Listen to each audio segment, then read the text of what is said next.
There's a lot of fears and questions, uncertainties that are rising in face of the coronavirus and all the things affecting that, the details of it. Having to stay at home, having to not actually go to church, businesses, families that are all of a sudden faced with having to teach their children a lot of things we don't know, we don't understand. And the best place to go when we face those times of uncertainty and fears is to God's Word. I'd like to take us briefly to a story that we find in the Old Testament, found in 2 Chronicles chapter 7, verse 11 to 14. And what I would like to call the steps to the healing for our land. It says, when Solomon had finished the temple of the Lord and the royal palace and had succeeded in carrying out all that he had in mind to do in the temple of the Lord and in his own palace, the Lord appeared to him at night, and he said, I've heard your prayer and have chosen this place for myself as a temple for sacrifices. When I shut up the heavens so that there is no rain, or command the locusts to devour the land, or I send a plague among my people. And if my people, who are called by my name, will humble themselves and pray, and seek my face and turn from their wicked ways, then I will hear from heaven, I will forgive their sin and heal their land.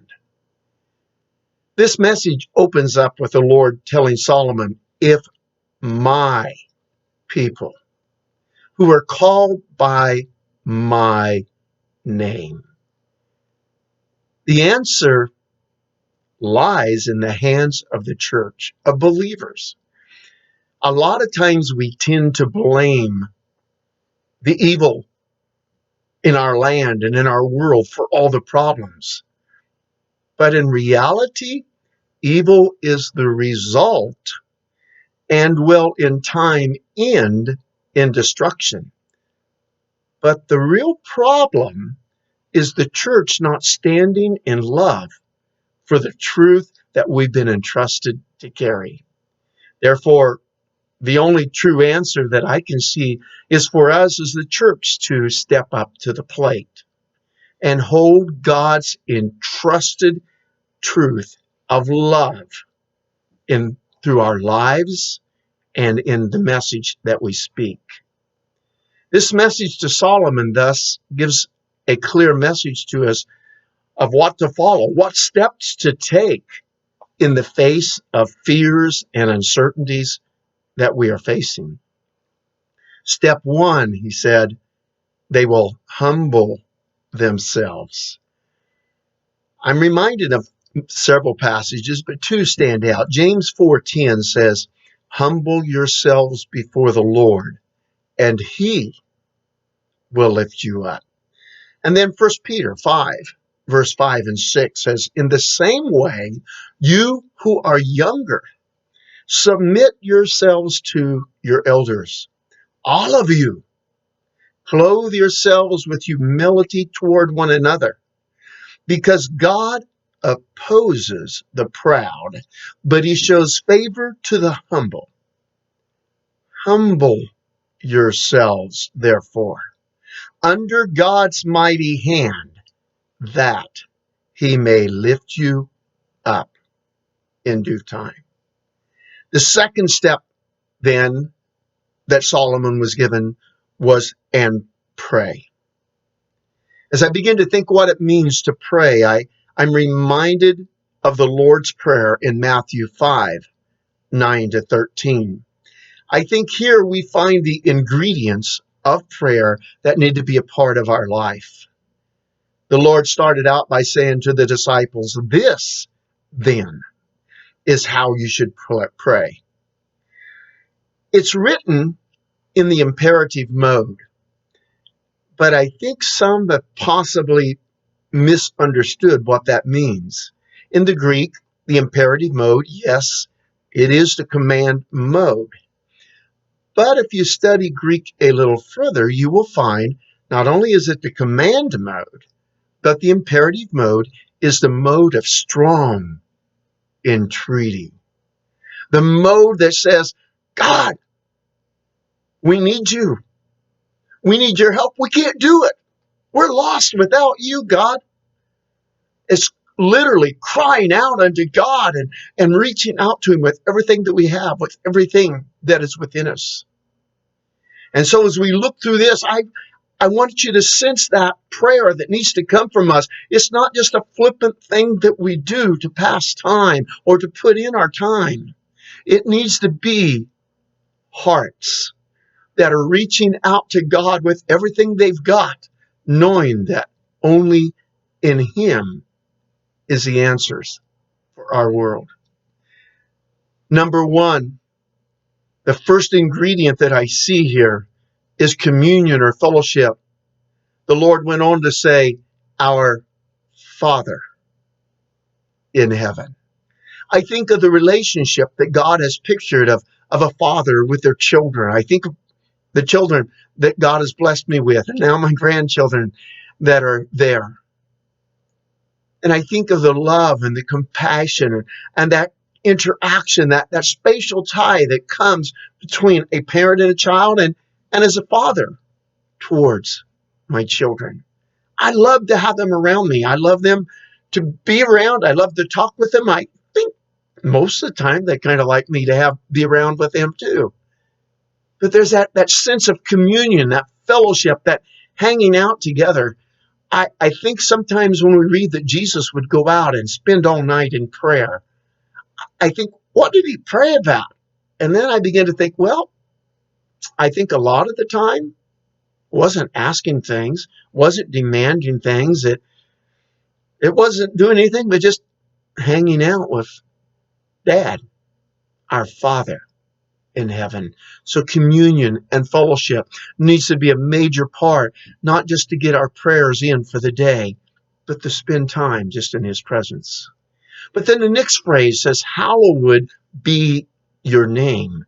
That signifies to me that true prayer is worship. It's honoring God. It's lifting his name up. It's exalting his name because he is always to be honored. He's all-knowing. He's all-powerful. He's all-present. He knows everything about me, everything about you, everything about the world, and he's totally aware of everything that's happening and everything that's going on in our world and down to our local communities, churches, into our homes, and even into our individual lives. We need to worship him. No God is like our God. No God has the ability and power because, well, there is no other God that created the heavens and the earth.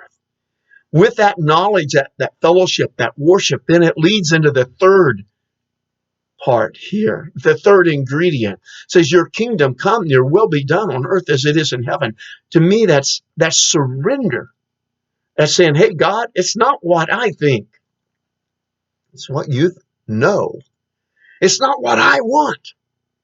It must be what you desire. God, I surrender to you. Your will be done. I think Jesus, the ultimate model, portrayed this in the garden as he was facing the time of sacrifice that's just a few months down the road. When he said, Father, if there's any other way, I'm all for it. But nevertheless, not my will, but yours be done. Surrender. And then finally, we get to the point where we can bring our request unto God. Most of the time, sad to say, that's where we start. Sometimes that's all our, quote, prayer time is. Asking for what we need or think we need or maybe just even want. We just now have arrived in a true prayer time. after communion, hanging out, after worship, after reaffirming surrender. Now it's time to say, give us today our daily bread. Maybe not everything we want, but what we need. What you know we need in order to fulfill the plan that you have for us and for those around us. Oh, and forgive us our debts as we have forgiven our debtors. I'm afraid sometimes we all want to be forgiven, but sometimes it's a little harder to extend that forgiveness.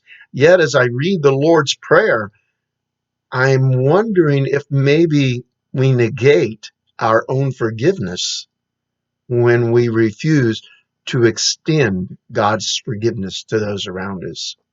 Finally, lead us not into temptation, but deliver us from the evil one. Guidance. God, I've got to have your guidance. I've got to have your guidance. I've got to know where to go. So step one is humbling and surrendering ourselves. And then step two is praying and communion and worshiping and surrendering and requesting and finally seeking God's direction. And truly, we need God's direction in the days, the weeks, and the months that are ahead of us. Step number three that was given to Solomon said, seek my face. I think a lot of times we kind of run this together in with the prayer, but as I look at this and think about it, I think maybe we're missing something. I have this mental picture of a child that has been told to do something and he's fulfilled it. He's put everything he's done in to do the very best job. And he looks up to his father to see if his father's smiling, to see if he's brought pleasure unto his father. He's seeking his face, not just being in his presence, but literally looking into his face. And what he's wanting to find is that his father is happy. Well, I think if we've humbled ourselves and we've truly prayed and sought God for direction, and now we're striving, we want to do what honors him, then that should be the emphasis and the result of our prayer time. I'm reminded of Psalm 37, verse 4. Take delight in the Lord, and he will give you the desires of your heart. Too many times we only want the last part of that verse. Well, he's going to give me all my desires. Well, there's a condition. First, we must delight in him. That means I want to look up and see a smile on his face that says, hey, Exie, you're doing your best. Hey, thanks for doing what I told you to do. Oh, thankfully, there's love if I mess up and he's willing to forgive. But I want to see his pleasure. My life is to bring pleasure to him. You see, if we seek this way, then prayer would be us seeking God's will and design, not a tool that we use to try to twist God's arms, to make him do what we think he should do in our great wisdom and knowledge. No, it's seeking his will, seeking his desire, and then seeking and striving to follow after that. This type of attitude, seeking his face, will result in a life of obedience. Well, once we determine to follow and obey, therefore it's natural to take step number 4. Solomon was told, and turn from their wicked ways. You see, God's promise to Solomon following this was then, Then. Then, God said, I will hear from heaven. Then I will forgive them. Then I will heal their land. God is waiting for the church to step up to the plate.